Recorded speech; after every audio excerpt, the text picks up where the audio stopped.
Thanks for your time this morning. So I'm here to talk about Port Phillip Specialist School in Port Melbourne. It's a fairly small campus, about 7,000 square metres. In Port Melbourne is the Bay Street over here, the Light Rail or the 109 tram here, but it's in a very diverse area, I suppose, predominantly residential. Very tight campus with a series of buildings, legacy buildings that have been there for campus has actually existed as an education campus since the 1880s. Presented a number of interesting buildings. This is the youngest one, 2009 BER building. This is 1910, the infant building. Block B, 1880s, and then at the back is the gymnasium and specialists, which is sort of an amalgam of things from the 80s.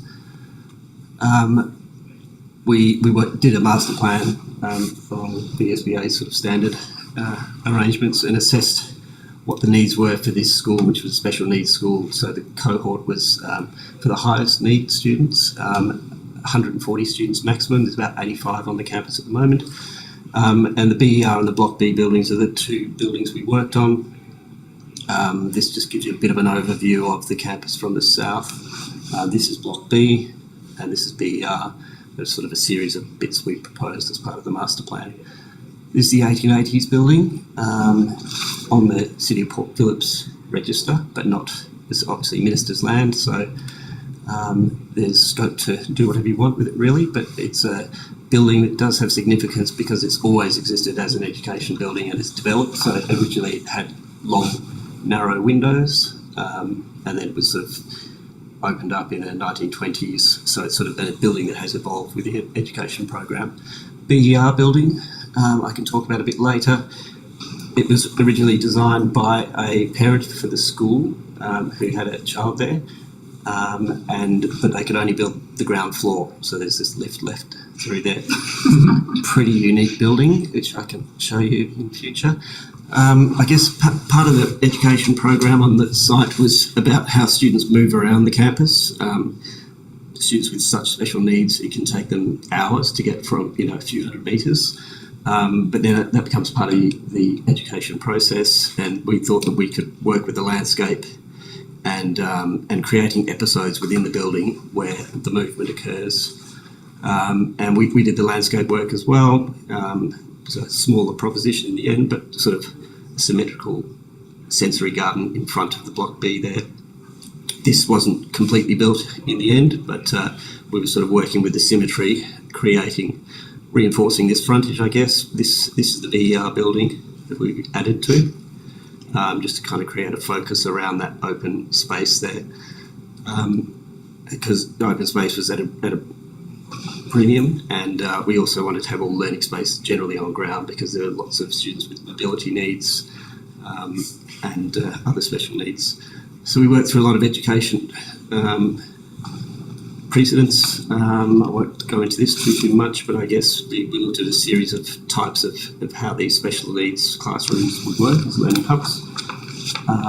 And though these were installed into this old building, Block B building here, and three-course masonry, a lot of that was sort of cut out and taken away to create these spaces, which were kind of large L's, I guess, but a lot of shared spaces. The learning spaces needed to have sensory, needed to have quiet, both to bring students up and bring them down, to help them modify their behaviour, and create space so that they don't bump into each other. Some of them have wheelchairs. There are some actually in hospital beds as well.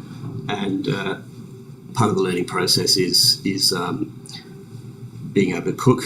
And so we were blessed that we had large spaces in which we could get really big learning bases out of them.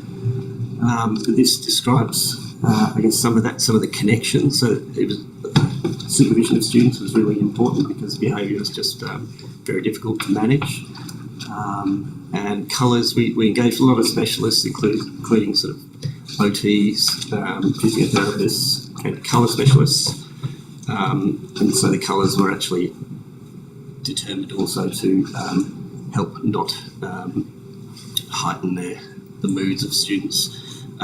These changing spaces changing places rather, which is sort of marked with a colour as well. And then quiet rooms for people to get away. Some of the episodes I was talking about were these predominantly existing little spaces where we would use lower ceilings or tall ceilings, and these would become kind of destinations. Not all of this the joinery wasn't built in the end. There was tender options that sort of got taken out, but the spaces still exist here. We kind of mark these pathways, or is all this washable carpet, which is what's required. We hate the stuff, but it's what's necessary. So we sort of mark the main paths of travel, and you're going across horizontal things to these smaller breakout rooms. These are some of the other kind of episodic spaces where students could arrive with particular kind of qualities, acoustically, visually, and then activities were based in these. This just describes some of the large-scale structural works that were required. This is the sensory garden. We used all manner of textures, kind of sort of an acoustic quality with this timber, which has a bit of a deck underneath it, and then sensory planting to bring in a sense of smell as well as touch. The BER building is the one that's on the street front. We refurbished this. This is the original scheme, which was a pretty kind of exuberant number. The red in the middle is what it was designed to be. And so we thought we'd use some of the tropes of that. It was a generous, we understand it was a pro bono thing originally. So we tried to work with that language a little bit. Ours is the blue. We're also interested in, this is just around the corner. I think this is a pop-off or an Amiga Architect's suite of apartments, and it had a similar kind of scale and language and was broken into two parts. So Port Melbourne is a very diverse suburb in terms of its architectural language, and we wanted to bring that in to the building. This presents the new frontage on Knott Street, new secure entrance internally, and the rear face where we're working with those curves, so splitting the building into two and creating visual relationship both with the outdoors and the building across the street. So some of the language of the curves literally came from what was already there. And then there's a respite space. This is upstairs where the staff can gather and still supervise. A bit of the details there, and I think I managed to finish on time.